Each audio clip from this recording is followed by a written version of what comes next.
करना चाहते हैं। ये वक्फ का जो कानून लाया गया ये सरासर गलत कानून है।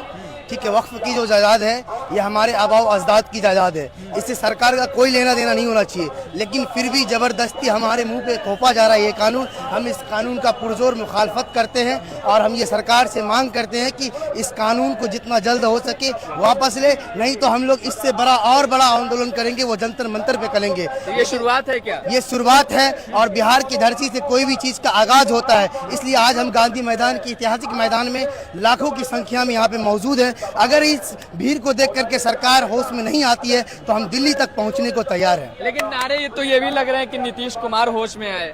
बिल्कुल, नीतीश कुमार जी के ऊपर मुसलमानों का बहुत बड़ा भरोसा था, लेकिन नीतीश कुमार जी ने मुसलमानों का वोट तो जरूर लिया लेकिन उसका भरोसा तोड़ दिया। कहीं न कहीं पीछे से छुरा बोकने का काम किया है और आने वाले 2026 के इलेक्शन में 2025 में जो विधानसभा चुनाव होने वाला है, नीतीश जी को इसका पूरा एकदम हम लोग मुखालफत करेंगे और मुंहतोड़ जवाब देंगे वोट के माध्यम से। मतलब इसका असर चुनाव में भी पड़ेगा? बिल्कुल पड़ेगा, क्यों नहीं पड़ेगा। हम लोगों की उम्मीद थी उनके ऊपर कि शायद वो इस बिल का जो है समर्थन नहीं करेंगे, लेकिन फिर भी उन्होंने हमारी उम्मीदों को तोड़ा है, तो भला हम कैसे छोड़े, आप ही बताइए। तो लेकिन बीजेपी तो लगातार कह रहे हैं ना कि हम मुसलमानों के फायदे के लिए ये कानून लेकर। बीजेपी तो बस यूं ही कहती है कि हम मुसलमानों के फायदे के लिए काम करते हैं, लेकिन आप जमीनी स्तर पर देखिए तो मुसलमान बहुत ही बदहाल है।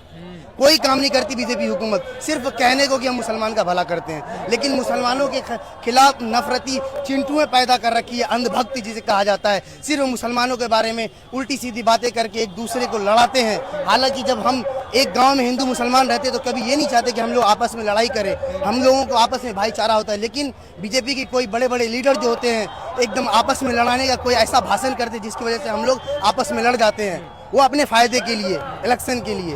कहाँ से आए हैं?